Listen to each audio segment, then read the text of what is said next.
Queridos, eu quero compartilhar uma palavra com vocês que Deus colocou no meu coração. Deus, Ele chama eu e você para nós sermos administradores daquilo que Ele tem nos dado. Deus, Ele nos chama, queridos, para administrar as coisas que Ele tem nos dado. Queridos, o chamado da igreja, o chamado que está sobre as nossas vidas, é um chamado de governo. Deus nos chamou para governar sobre a face da terra. Amém? Deus nos chamou para governar, queridos. Por exemplo, quando nós falamos de administração, Deus te convida a você aprender a administrar suas emoções. Deus te convida a você aprender a administrar a sua própria vida, a você tomar decisões sábias. Você já percebeu que Deus não decide nada por você? Você já percebeu isso? E Ele te chama para você estar perto dEle para quê? Para que você aprenda a administrar a sua própria vida. Quem caminhou longe de Deus, depois teve uma conversão genuína, conheceu a Jesus, mergulhou em um batismo de arrependimento e fez uma curva, uma conversão para onde você estava indo, você começa a ver que sem Deus nós não conseguimos administrar as nossas vidas. Você chegou a um ponto que você não conseguiu administrar a sua vida e você necessitou do quê? De um Salvador, sim ou não? Todas as pessoas que mergulham em um arrependimento genuíno, o que eles perceberam? Eles perceberam que eles necessitavam do quê? De uma salvação. Às vezes as pessoas falam: pastor, mas lá na igreja de vocês só vai gente doida lá. Sim, queridos, porque Jesus, Ele não veio para os sãos, Ele veio para o doente. Existe alguém são, pastor? Não existe ninguém são sobre a face da terra, porque a Bíblia fala que todos pecaram e todos carecem da glória de Deus. Todos nós pecamos. Uma conversa simples é assim: você já mentiu? Sim ou não? Sim, você já mentiu? A Bíblia fala, Paulo fala que aquele que quebra um dos mandamentos da lei quebra todos os mandamentos. Então, se você mentiu, você é um mentiroso, e sem o sangue de Jesus nada poderia apagar a sua mentira, o seu pecado. Se você mentiu uma vez, você seria condenado por esse pecado. Existiria algo que marcaria você como um mentiroso. Quando você percebe isso, você vê que você necessita de um Salvador. E quando você entende que você necessita de um Salvador, você olha para Jesus e fala: eu não aprendi a administrar a minha vida. Eu não aprendi a governar sobre os meus sentimentos. Eu não aprendi a governar sobre as minhas decisões. Eu sou escravo da minha própria vontade. Por quê? Porque quando nós estamos sem Jesus, nós fazemos o que nós queremos. Nós nos tornamos escravos da nossa própria vontade. Então, se você tinha vontade de beber, você ia e bebia, arrebentava de beber. Se você tinha vontade de usar drogas, você ia, usava drogas, se arrebentava de usar droga. Se você mentia, você ia arrebentar a sua vida através da mentira, porque você era guiado pelas suas próprias vontades. Isso te aprisionava. E você entende que você não consegue governar isso. Você percebeu já? Você já percebeu que é difícil se governar? O autogoverno, queridos, é uma venda mentirosa. Faça um treinamento de coaching e aprenda sobre gestão emocional. Isso não existe, queridos. Gestão emocional sem Jesus é fraude. É fraude. Pastor, mas o que você está falando? Eu tenho uma pós-graduação em coaching, queridos, mas aquilo lá não presta para nada sem Jesus. Faça um curso de gestão emocional e aprenda a governar as suas emoções. Impossível, queridos. Sem Cristo Jesus nas nossas vidas, nós não governamos nada. Nós somos escravos das nossas próprias emoções e nos tornamos escravos das nossas decisões. E começamos a colher aquilo que nós plantamos, queridos. Muitos aqui colheram o que plantaram e perceberam que a colheita não é boa. Por isso que nós necessitávamos de um Salvador. E Deus nos deu uma salvação em Cristo Jesus. Hoje eu e você somos nova criatura.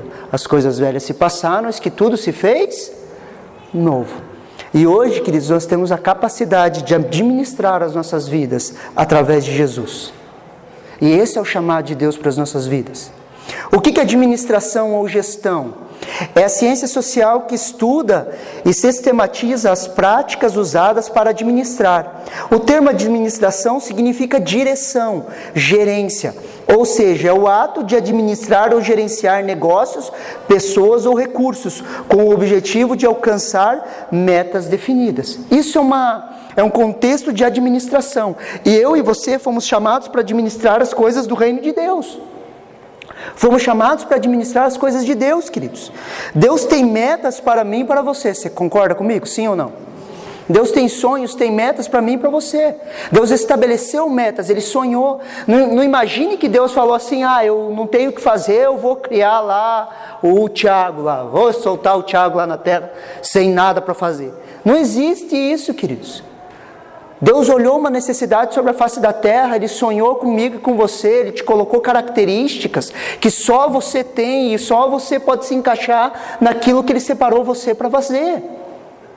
A Bíblia fala que nós somos como pedras vivas, encaixadas em um edifício, queridos. Então, Deus está edificando a sua casa com pedras vivas. Se você vê um muro de pedra, uma pedra não é igual a outra, sim ou não? Nós não somos um muro de tijolos, nós somos um muro de pedras. Pedras vivas com encaixe específico. Você não pode julgar, queridos, um peixe pela habilidade de subir em uma árvore. Sim ou não? Você vai julgar um peixe pela habilidade dele subir em uma árvore? Não. A habilidade do peixe é de nadar. Nadar, um dom dado por Deus. E Deus colocou dons em você. Talvez você não se descobriu, por isso que você fica se comparando com as pessoas e com baixa estima. Você se compara com coisas que você não nasceu para fazer. Porque existe uma atmosfera que quando você entra naquilo que você nasceu para fazer, naquilo que você foi designado para fazer, que você entra e as coisas fluem, as coisas acontecem e você se torna a pessoa mais realizada do mundo. Queridos, Deus, eu tenho plena certeza que Ele me separou, tanto eu como a Kelly, para cuidar de igreja. E queridos, eu me sinto extremamente realizado, queridos. Pastor, tem lutas? Tem, todos os dias.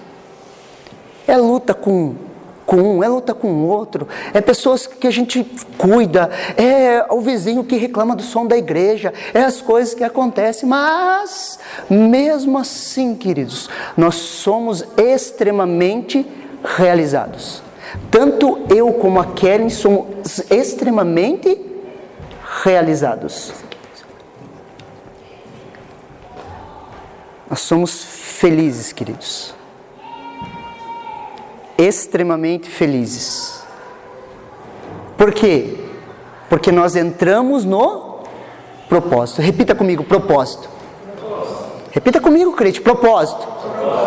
E quando você entra naquilo que você nasceu para fazer, queridos, daí a tua vida começa a fazer sentido. Daí o sentimento de segunda-feira, ele some da sua vida. Você conhece o sentimento de segunda-feira? Que você acorda e você fala, meu Deus, segunda-feira, que desespero. Esse desespero vem de uma vida sem propósito, queridos. E daí você começa a entender e você mergulha no seu propósito. E todos os dias você acorda, é hoje, Deus vai falar comigo. Pastor, você não acorda de mau humor? Acordo, queridos, eu não acordo crente. Eu vou me convertendo ao longo dos dias, ao longo do dia. Eu acordo mal-humorado, assim, meio zonzo, daí eu vou me convertendo ao longo do dia, eu vou administrando as minhas emoções. E daí eu fico assim, crente depois das 10, assim. Daí eu já estou crente, daí eu já estou pastor de novo. Mas antes eu fico meio mal-humorado. Mas eu vou trabalhando isso no meu coração. Queridos, Deus tem um propósito de implantar o seu reino na terra. Isso aponta para uma administração. Ele deu a ciência da administração ao homem. Ele deu essa ciência. Quer ver? Abram comigo lá em Daniel 2, do 20 ao 21. Queridos, quando eu estava fazendo faculdade, esse versículo, ele cravou no meu coração. Ele entrou em cheio no meu coração. Eu sou formado em educação física também. Eu sou bacharel em teologia e bacharel em educação física. E quando eu estava estudando principalmente anatomia, era uma uma matéria mais complicada, que eu precisava decorar coisas. E eu não era muito bom de decorar, a gente precisava decorar. Anatomia, algumas coisas nós precisamos decorar, principalmente em nome de osso, músculo, sistemas, nós precisávamos decorar. E olha que interessante o que Daniel 2, do 20 ao 21 fala. Falou Daniel e disse: seja bendito o nome de Deus para todo o sempre, porque dele é a sabedoria e a força. Ele muda os tempos e as horas, ele remove reis e estabelece os reis, ele dá sabedoria aos sábios e ciência aos inteligentes. Ele dá ciência aos inteligentes. Então eu olhava os meus professores e falava: nossa, esse cara é muito inteligente. Eu lembrava que Deus é o Deus que dá ciência a todo que é inteligente, então tudo vem de Deus. E o que eu orava? Deus, me capacita na anatomia, Deus, me traz capacitação, porque a tua palavra fala que é o Senhor que dá, é um dom seu. Queridos, graças a Deus, passei, me formei, deu tudo certo. Rompendo em fé, queridos. Por quê? Porque essa inteligência, ela vem sobre nós. A inteligência, a capacitação da administração das coisas de Deus, ela vem sobre as nossas vidas. E ela está em nossas vidas, porque a Bíblia fala que o mesmo Espírito que ressuscitou Jesus dentre os mortos, ele habita em nós, sim ou não? Se ele habita em nós, queridos, tudo que nós precisamos está em nós. Nós temos essa capacidade, querido. Isso é administração divina.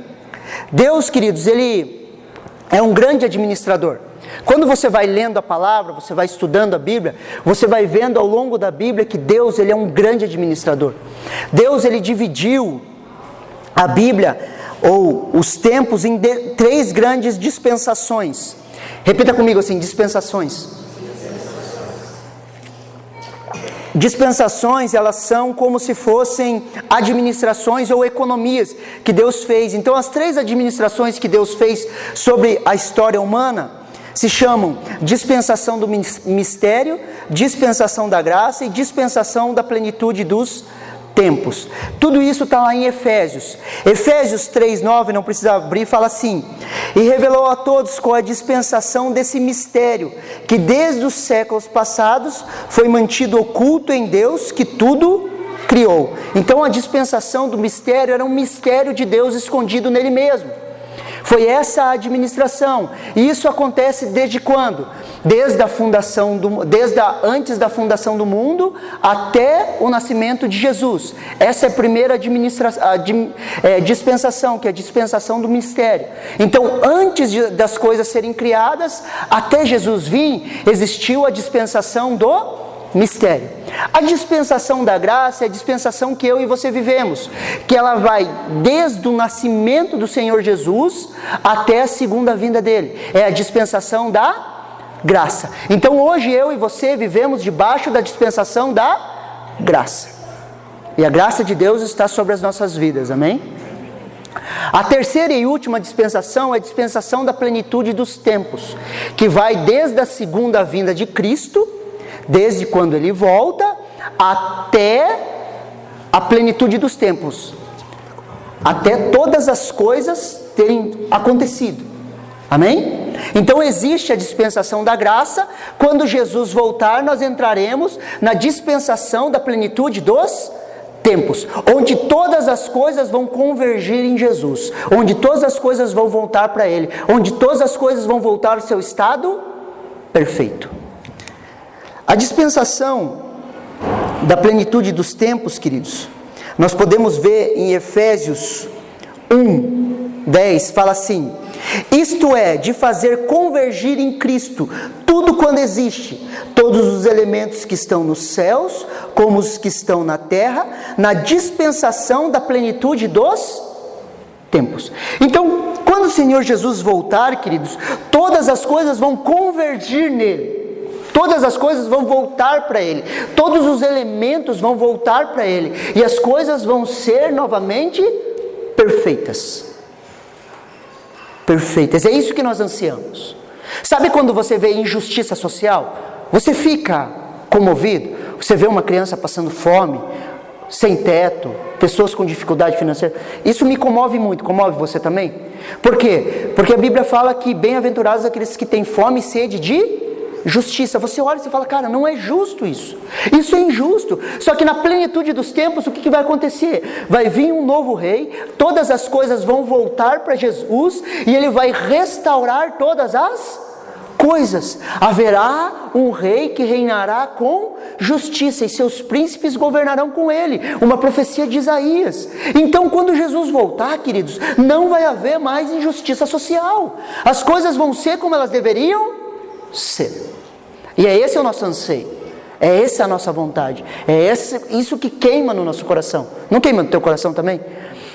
No meu coração queima, queridos. Quando eu vejo injustiça social, quando eu vejo violência, briga, morte, eu falo, cara, Deus. Por isso que nós cantamos às vezes Maranata, às vezes você fala, vem Senhor Jesus, para quê? Para que haja plenitude dos tempos, as coisas voltem a ser como deveriam ser. Então Deus, ele é um grande administrador, queridos. Ele administra a história da humanidade através de dispensações. E graças a Deus, eu e você estamos nessa dispensação. Na dispensação da graça, onde nós ansiamos a dispensação da plenitude dos tempos, onde nós trabalhamos para que o máximo de pessoas possível conheçam a Jesus e entendam que há uma salvação. Entendam que há um novo começo, entendam que há necessidade de um novo começo, e há principalmente a possibilidade de um novo começo. Em Cristo Jesus há a possibilidade de um novo começo. Deus transmite, queridos, toda a sua capacidade ao homem, Ele capacita o homem. Abra comigo lá em Gênesis 1, 26 ao 28.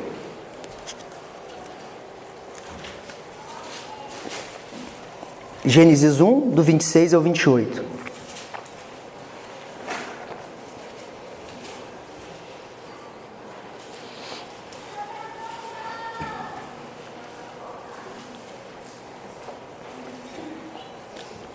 Olha que texto maravilhoso. Gênesis 1, do 26 ao 28. Esse aqui é o plano original, queridos. Esse texto me fascina, é o plano original. E disse Deus: façamos o homem à nossa imagem, conforme a nossa semelhança, e domine sobre os peixes do mar, sobre as aves dos céus, sobre o gado, sobre toda a terra, sobre todo o réptil que se move sobre a terra.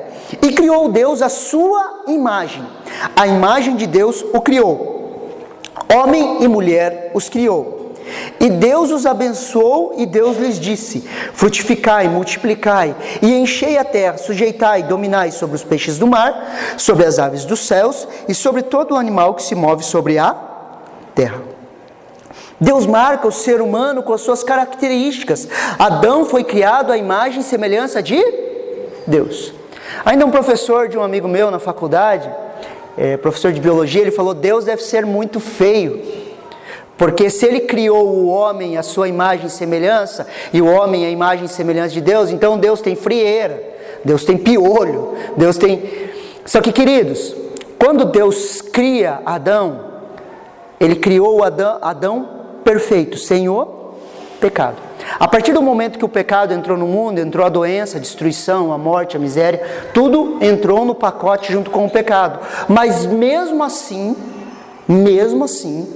se você olhar, queridos, a capacitação que Deus deu para o homem, queridos, pegue esse som que nós estamos usando, nós estamos nos batendo, mas vai dar certo, nós estamos usando. Você consegue entender a capacidade criativa do homem de construir isso? Você está me entendendo? Você pega um telefone celular, você pega um tablet, você pega um carro, você pega uma casa, você consegue ver a capacidade criativa que está dentro do homem, mesmo com o pecado? Você consegue perceber? Você vê um pedreiro construindo uma casa, queridos, é uma obra sobrenatural, queridos. A inteligência, a capacidade de criação, a capacidade de superação. Você começa a olhar o ser humano, você vê, cara, são coisas sobrenaturais. Não tem como você não reconhecer a Deus. Além da natureza, a capacidade que Deus deu ao homem. Pastor, mas essa capacidade está corrompida? Lógico que está corrompida. Imagine se não estivesse. Queridos, viaja comigo, imagine se o pecado não tivesse entrado. E o homem frutificasse, multiplicasse e enchesse a terra. Como seriam as nossas cidades, queridos? Como seria a nossa vida? Se com o pecado nós desenvolvemos o que nós desenvolvemos, um passando o outro para trás, um tentando subir em cima do outro, o homem matando o homem. Imagine se isso não tivesse entrado no mundo, aonde nós estaríamos hoje? Queridos, nós estávamos voando. Se o homem caído, queridos, criou o que criou, administrou o que administrou, venceu o que venceu, imagine se não tivesse caído.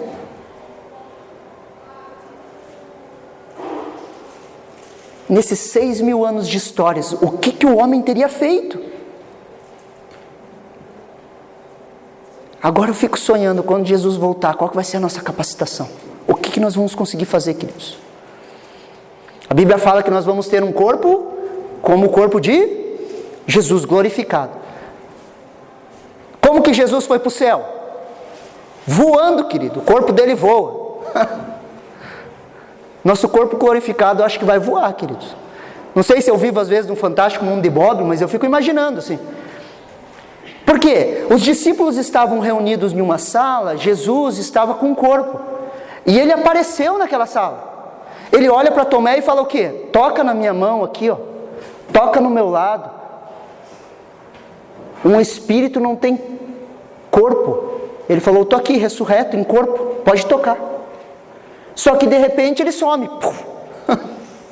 O corpo dele some, teletransporta, eu acho. Imagina o que vai ser, queridos. Você está me entendendo? Você está achando que eu estou viajando? Você está com uma cara, o pastor está viajando. Queridos, mas é assim, queridos. Nós vamos ter um corpo como o corpo de Jesus glorificado. As coisas vão ser diferentes. Queridos, Adão, ele tem uma capacidade sobrenatural de administrar e governar. Abram comigo lá em Gênesis 2:19. Corre um pouquinho ali a Bíblia. Gênesis 2:19.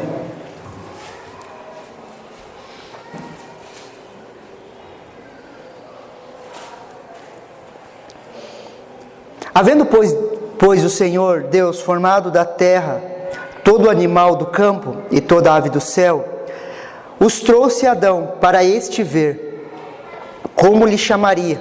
E tudo que Adão chamou, toda alma vivente, isso foi o seu nome. Então Deus criou tudo, trouxe Adão e falou, vai dando nome aí. Vai dando nome, vai dando nome. Segundo alguns estudos, queridos, do total estimado de 7,77 milhões de espécies de animais, apenas 953 mil foram descritas e catalogadas. Das espécies marinhas, 11% foram descritas e catalogadas. Com toda a tecnologia que nós temos, computadores, tudo para catalogar. Então, de 7,7 bilhões, 7,7 milhões, quase 1 milhão foi catalogado. Então, tem pelo menos 6,7 milhões de espécies que não foram catalogadas. E Adão, Deus trouxe as espécies, e o que Adão fez? Esse vai ser cachorro, esse vai ser assim, e ele gravou tudo na sua mente. Uma capacidade sobrenatural de administrar a terra. Uma capacidade sobrenatural de administrar a terra, porque foi feita a imagem e semelhança de Deus. O HD de Adão cabia bastante coisa, queridos. Alguns estudos falam que nós usamos cerca de 10% do cérebro. Na plenitude, ele deveria usar 100% dessa máquina incrível que nós temos na cabeça. Agora imagine, queridos, a capacidade de administrar, a capacidade de governar sobre a terra, a capacidade de ele responder ao chamado de Deus. A capacitação, queridos, sempre vai trazer uma responsabilidade. Gênesis 2,15 fala assim, e tomou o Senhor Deus o homem, e pôs no jardim do Éden para lavrar e guardar. Deus capacitou o homem, fazendo ele a sua imagem e semelhança, e o que Deus fez? Deu uma responsabilidade. A responsabilidade sobre o jardim era de quem? De Adão e Eva. Eu gosto do exemplo da minha sogra, de falar do jardim da minha sogra. Eu acho o jardim da minha sogra tão bonito. Eu olho assim e falo, nossa, que jardim bonito. E uma vez eu quis fazer um jardim, plantei umas flores assim, mas eu vi que se você não ficar cuidando, elas ficam feias. Elas não ficam bonitas sozinhas. Por quê? Porque a capacidade, a responsabilidade da administração do jardim era de Adão e Eva. Se Adão e Eva não administrassem o jardim, o que ia acontecer? Ia virar uma bagunça. Você consegue me entender? Se eles não administrassem, o que ia virar? Ia virar uma selva, queridos. Não ia ser um jardim. Ia virar uma selva. Às vezes as pessoas chegam para o jardineiro, olha aquele jardim bonito e falam, nossa, que bonita a criação de Deus, né? O jardineiro pode olhar, você não viu quando eu cheguei aqui, a bagunça que era. Por quê? Porque foi dado ao homem essa administração. Você está me entendendo? Essa é a responsabilidade. E o que é responsabilidade? Preste atenção aqui em mim. O que é responsabilidade? Responsabilidade é uma resposta à habilidade. Responsabilidade é uma resposta à habilidade. Repita assim comigo: resposta à habilidade. Então, todas as vezes que nós falamos de responsabilidades, queridos, é uma resposta à habilidade, é uma resposta à habilidade que Deus tem te dado. Sim ou não? Deus, ele capacita, a capacitação de Deus é a habilidade, mas a resposta era de Adão. Consegue me entender? A resposta era de Adão. Aqui entendemos a graça, sim. A graça, queridos. Ele tem nos capacitado, mas eu e você temos a responsabilidade de administrarmos a sua capacitação. A graça de Deus está sim ou não sobre as nossas vidas? Sim? Então a graça é a habilidade que Deus nos deu e Ele espera uma resposta. Por isso que não adianta falar, eu faço o que eu quero, estou no tempo da graça, como tem falado muito. Não, a graça está sobre a minha vida, eu faço o que eu quero. Não, queridos. Se a graça está sobre a sua vida, a graça é uma habilidade de Deus, que custou a vida do seu filho. Amém? Então, se essa habilidade está na nossa vida, Deus está esperando uma resposta à habilidade que Ele nos deu, que é a nossa responsabilidade. É nossa responsabilidade. Por isso que eu e você somos cooperadores com Deus. Deus não faz tudo por nós, queridos. Nós cooperamos com Ele. Você está me entendendo? Então nós temos essa responsabilidade. Olha um texto interessante. 1 Timóteo 4,14. Abram comigo lá.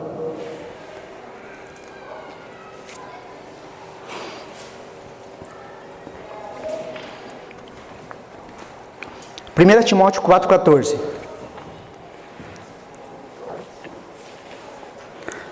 Olha o que a palavra de Deus fala, queridos. Isso aqui é extremamente importante. 1 Timóteo 4,14 fala assim: não despreze o dom que há em ti, o qual foi dado por profecia, com imposição de mão do presbitério. Mais uma vez: não despreze o dom que há em ti, o qual te foi dado por profecia com imposição das mãos do presbitério. O dom, queridos, ele foi dado a Timóteo mediante a graça, queridos. Timóteo, ele recebeu uma habilidade, sim ou não? Ele recebeu um dom. Mas a resposta dele era não desprezar esse dom. Então Timóteo, ele recebe um dom da parte de Deus, e o apóstolo Paulo, como discipulador de Timóteo, o que ele fala? Timóteo, não desperdice o dom que há em ti. Por que Paulo falou não desperdice? Porque era possível Timóteo desperdiçar. Era possível Timóteo viver uma vida desperdiçando o dom ou a habilidade que ele tinha. Por quê? Porque ele não agia com responsabilidade, ele não dava uma resposta positiva à habilidade que ele tinha recebido. Os lugares, queridos, os lugares mais ricos da terra não são as minas de diamante da África do Sul, queridos. Não é Roma, onde tem muito ouro. O lugar mais rico da terra são os cemitérios. Quantos livros não foram escritos? Quantos sonhos não foram realizados? Quantos pastores que não foram pastores? Quantos pais de família que não foram pais de famílias? Quantas músicas foram compostas que nunca foram compostas? Quantas coisas Deus deu àquelas pessoas e não foi se cumprido? Por quê? Porque não houve uma resposta à habilidade. Você está me entendendo? Quantos sonhos de Deus morreram nos cemitérios, queridos?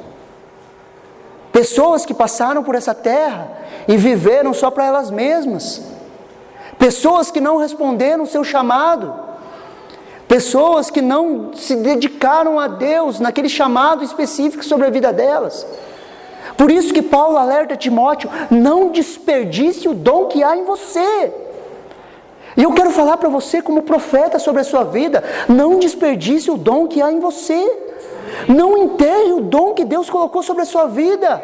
Não enterre essa habilidade. Existe uma habilidade dentro de você. Dê uma resposta positiva àquilo que Deus tem falado com você. Você consegue me entender? Pessoas que passaram pela vida, queridos, e não responderam a habilidade que Deus deu a elas. Não despreze o dom que é em ti. Se Deus te chamou para ministrar a palavra, se dedique aos estudos da palavra. Se Deus te chamou para pastorear, se dedique. Se Deus te chamou a ser um empresário, seja um empresário segundo o coração de Deus. Seja, querido, não desperdice o dom. Responda a essa habilidade que Deus te deu. Você tem inteligência. Você tem experiência. Ao longo da vida, Deus tem te preparado para algo. Não despreze o dom que há em ti. Receba isso como uma palavra de Deus para a sua vida. É a habilidade, eu falei, essa é a habilidade que Deus me deu.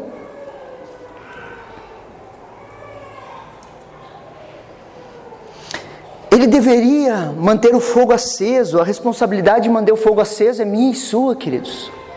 Nós mantemos a chama acesa. Nós mantemos a chama acesa, queridos. Nós mantemos a chama acesa. Você consegue me entender? Quando eu iniciei, queridos, eu sempre fui de pregar assim, meio, né? Algumas pessoas falavam assim, mas isso aí é porque está no começo. É porque está no começo. É porque está no começo. Daqui a pouco ele para, ele vai ficar mais calmo. Queridos, aonde eu estou, que ele pode estar com febre, queimando, fazendo qualquer coisa, eu estou lá berrando lá. Essa chama só queima mais, queridos. Do início do meu chamado até hoje, isso só se acende mais, queridos. Não despreze o dom que há em ti, incendeie. Incendeie, dê uma resposta a Deus. Dê uma resposta à habilidade que Ele já te deu. Sabe qual que é o problema? Preste atenção aqui. Como que são as nossas orações? Deus, me dá habilidade para pregar, Deus. Me dá, Deus, me dá, me dá, me dá, me dá. Deus olha assim, eu já dei. É seu. Deus, me dá habilidade para pastorear pessoas. Ele olha e fala o quê? Já dei, está dentro de você. Você entende? Você está me entendendo? Deus me dá, e daí nós ficamos como mendigos, pedintes diante de Deus. Deus me dá, Deus me dá, Deus me dá. E o que Ele vai responder? Eu já te dei. Eu já dei, é seu. Agora responda a isso. Eu já te dei a habilidade, agora responda a habilidade. Tenha responsabilidade. Responda a habilidade que eu já te dei. Deus, eu quero iniciar um negócio. Me dá um negócio, Deus, me dá um negócio. Qual que é a sua habilidade? Eu sou bom nisso. Está aí, é teu. Responda a habilidade que você tem. É o teu negócio.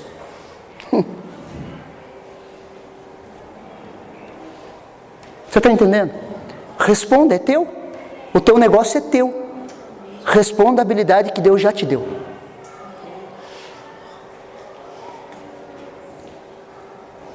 Eu nunca orei, Deus me dá uma igreja. Nunca. Eu só respondi aquilo que Deus já tinha falado comigo. Ensine a palavra. E a palavra já está dentro de você. Ensine, só ensine, só ensine. A única maneira que eu sei de edificar uma igreja é ensinando. Por isso que eu ensino. Ensino, ensino, ensino, ensino. É uma resposta à habilidade, queridos. Você está me entendendo? Sim. Deus nunca ia pedir para você fazer algo que Ele já não te deu, queridos. É a mesma coisa que você chegar para uma pessoa, chegar para o Isaldo, que é pedreiro, e falar: Isaldo, constrói uma parede aqui, e você não dá nenhuma ferramenta para ele. Fala, vai, mexe a massa com a mão, vai. Você acha que vai dar certo? Deus tem um projeto, um plano para a sua vida. Você acha que Ele já não te deu as ferramentas? Você acha que Ele já não te deu? Seja sincero com você, Ele já te deu. Está dentro de você. Isso só se manifesta para fora. Porque já é seu. Já é seu.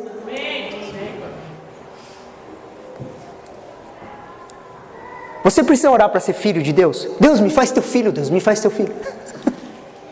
Se você aceitou a Jesus, recebeu a Jesus no seu coração, todos aqueles que creram em seu nome, deu-lhes o direito de serem, o direito é seu, você é filho. Você consegue entender? É tudo nosso. Agora nós precisamos somente responder a nossa habilidade. Olha a parábola do filho pródigo.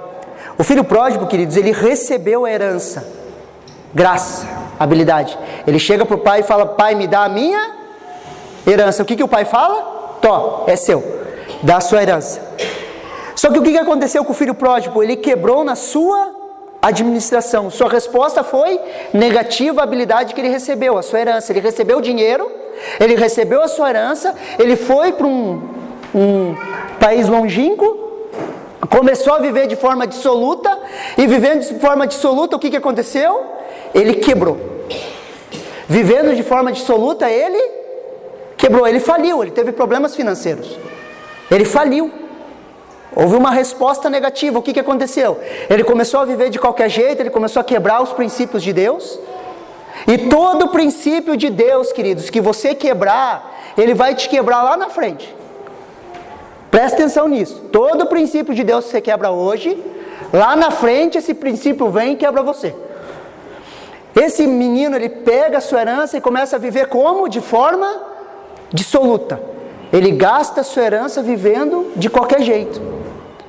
Quebra, financeiramente ele tem um problema, a ponto de ter vontade de comer a comida dos porcos. Agora, para um judeu ter vontade de comer comida de porco, queridos, você consegue me entender? Ele quebrou porque ele quebrou princípios, queridos. Ele respondeu de forma negativa ao chamado, à herança que ele tinha. Ele já tinha o dinheiro, já tinha a habilidade, ele recebeu a herança do seu pai, e o que ele fez? Respondeu de forma negativa. Ele tinha habilidade e respondeu de forma negativa. Quebrou. E todas as vezes que nós quebramos princípios, nós vamos ser quebrados. Você me entende? E ele quebrou, queridos. Só que graças a Deus, ele encontra misericórdia na casa do Pai, como todos nós. Se você quebrou princípios, queridos, hoje é o dia de você falar, eu quero uma mudança de vida. Eu quero voltar a ser quem eu era. Você está me entendendo? Abram comigo lá em Mateus 25, do 14 ao 30.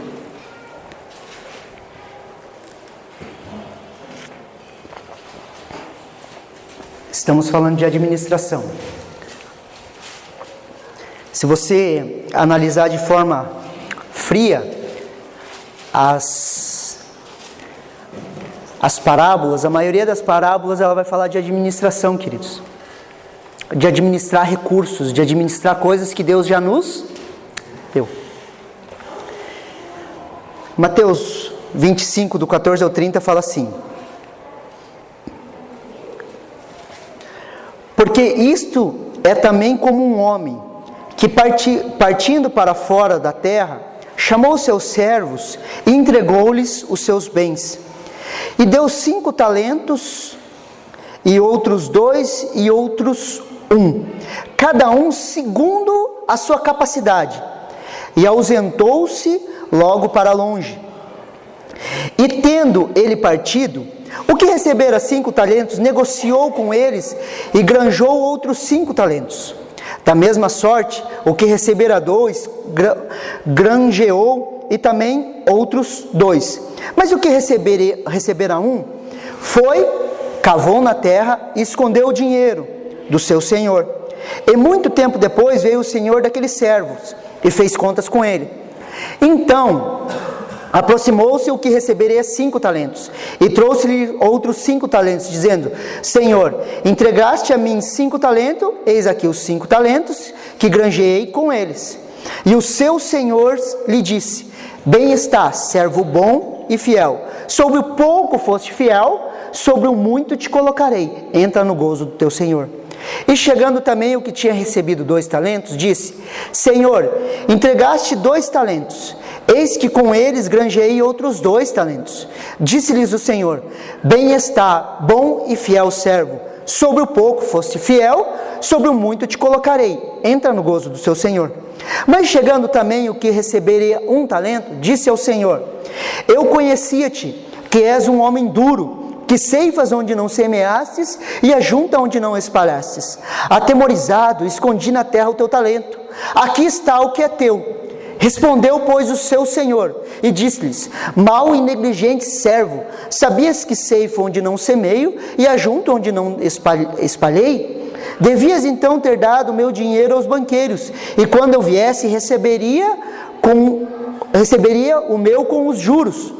Tirai, pois, o talento e dai aos que têm 10 talentos, porque qualquer que tiver será dado e terá em abundância, mas o que não tiver, até o que tem lhe será tirado. Lançai, pois, o servo inútil nas trevas exteriores, ali haverá pranto e ranger de dentes.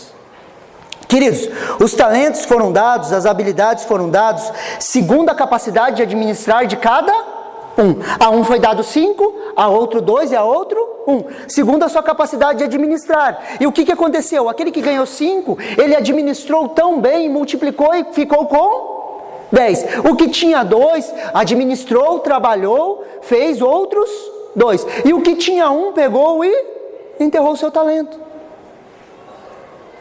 Querido, você está entendendo que todos receberam talentos?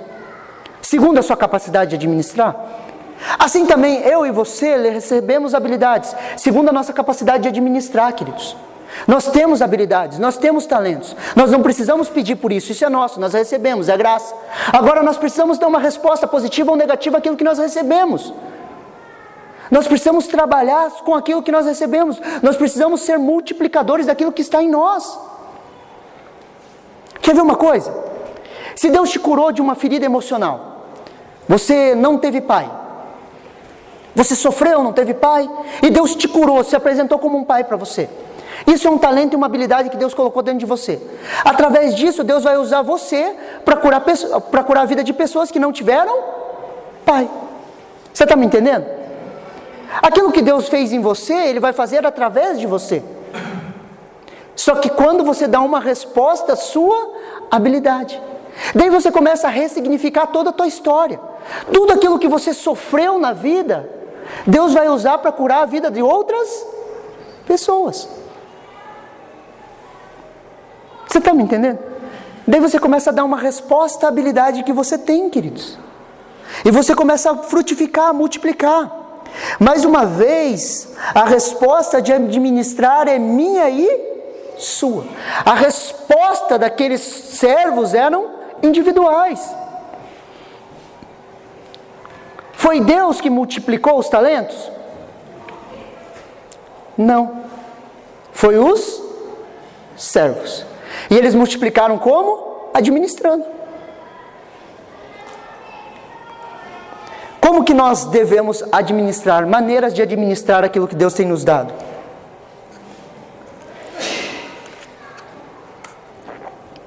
Nós precisamos entender o princípio da revelação contínua, queridos. Abram comigo lá em 1 Coríntios 13, 12.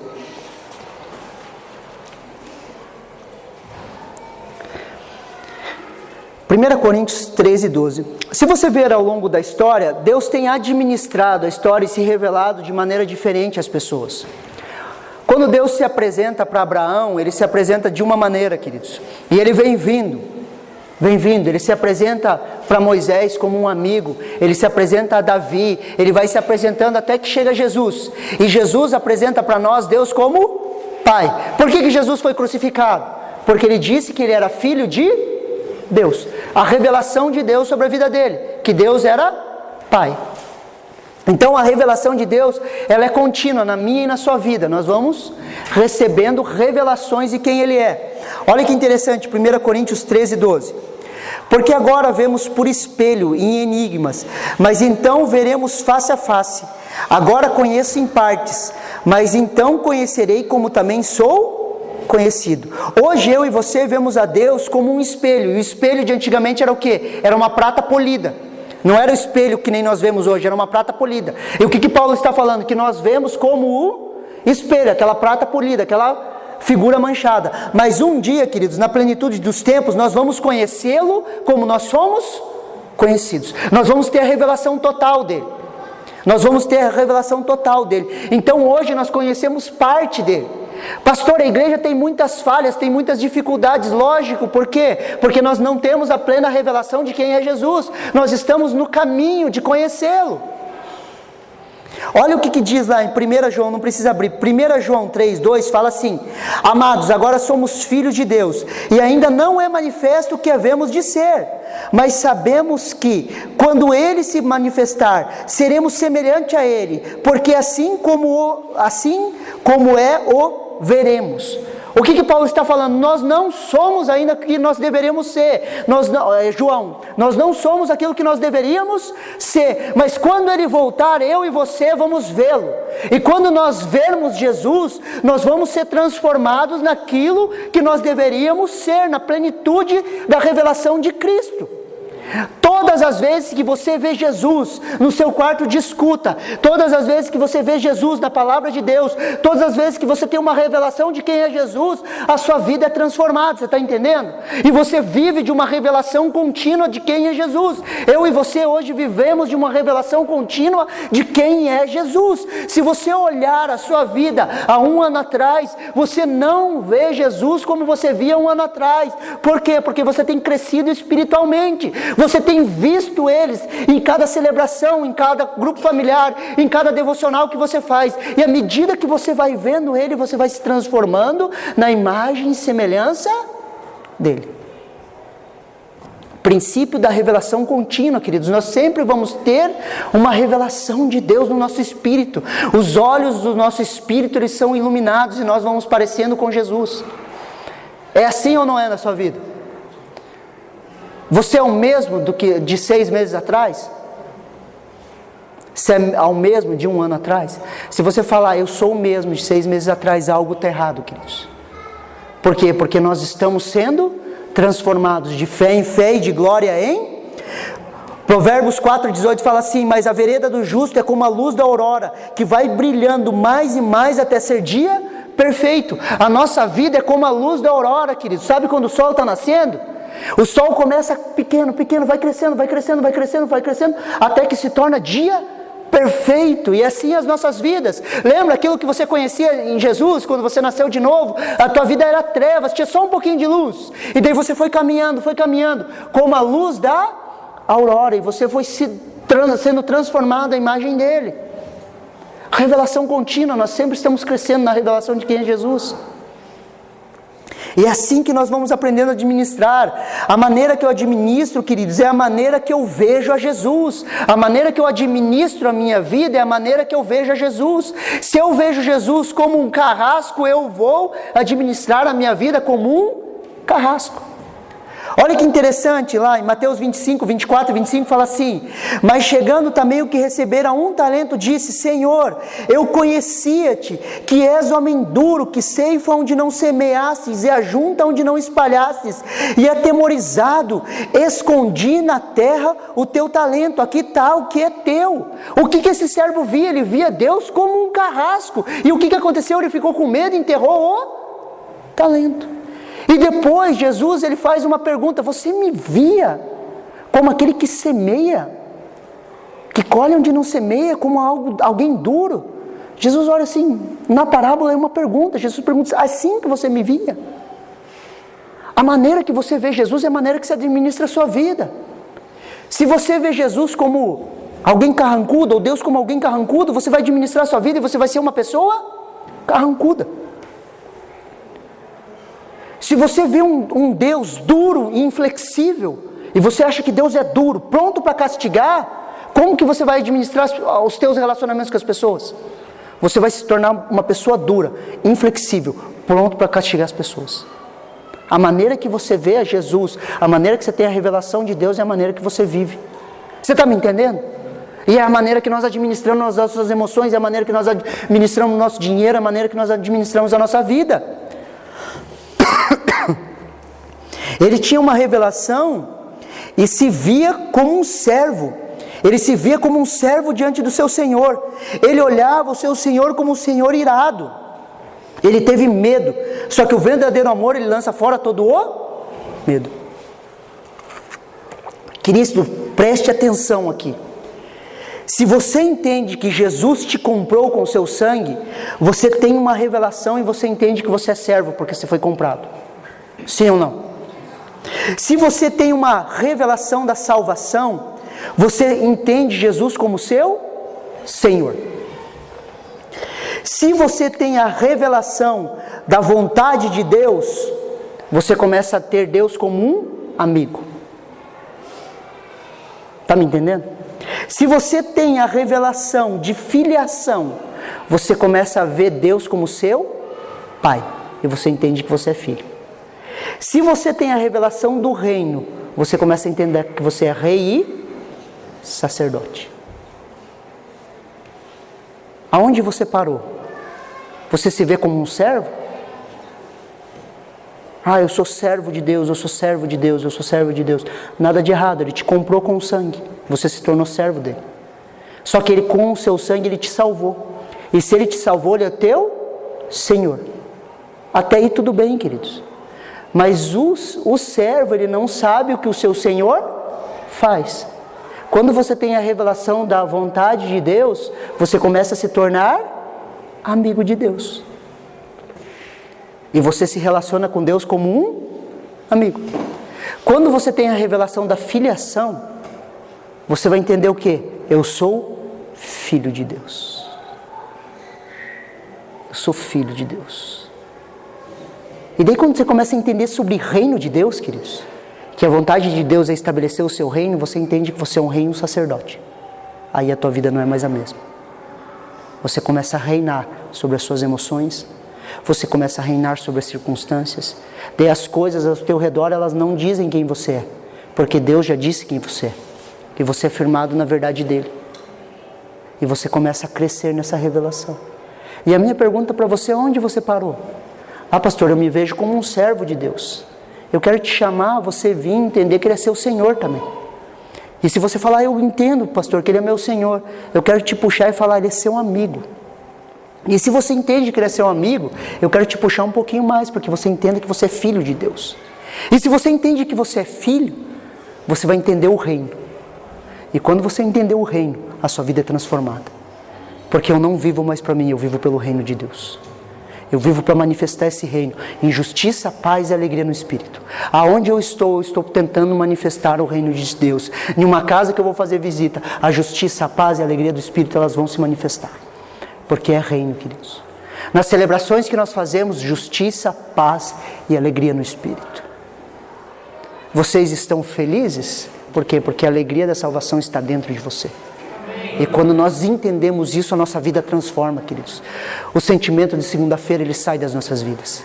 Nós começamos a administrar as nossas emoções. Nós começamos a administrar os nossos recursos, pensando no reino. Quem aqui tem o sonho de ser empresário? Levanta a mão aí. Tem alguém que tem sonho de ser empresário? Se você tem sonho de ser empresário, você é empresário? Se pergunte a si mesmo: por que eu quero ser empresário? Se você responder essa pergunta: eu quero ser empresário, para mim ter bastante dinheiro, para mim viajar bastante, para mim viver bem. Agora você fala: eu quero ser empresário. E eu vou investir no reino. Eu vou investir em pessoas. Eu vou trazer transformação. Eu vou trazer emprego para abençoar famílias. Deus, Ele vai colocar uma empresa na sua mão. na sua capacidade de administrar, e você vai crescer na sua capacidade de administrar. Recebe aí que é uma palavra profética. Você vai crescer nessa habilidade de administrar, queridos. Você vai crescer, você vai crescer, você vai crescer, e Deus vai trazer recursos sobrenaturais na sua mão. Para quê? Para que você possa fazer justiça sobre a vida daquele que não tem comida, que você possa fazer justiça para aquele que está precisando de dinheiro, que você possa fazer justiça para aquele pai de família que está desempregado, queridos. E trazer emprego e sustento. Recebe isso na sua vida. Isso é seu, está dentro de você. Você consegue me entender? Sim. Essa é a vontade de Deus. Esse é o reino de Deus se manifestando. Isso é viver Jesus. Não é uma religião. A minha pergunta hoje para você é: aonde você parou na sua revelação? Como que você se vê diante de Deus?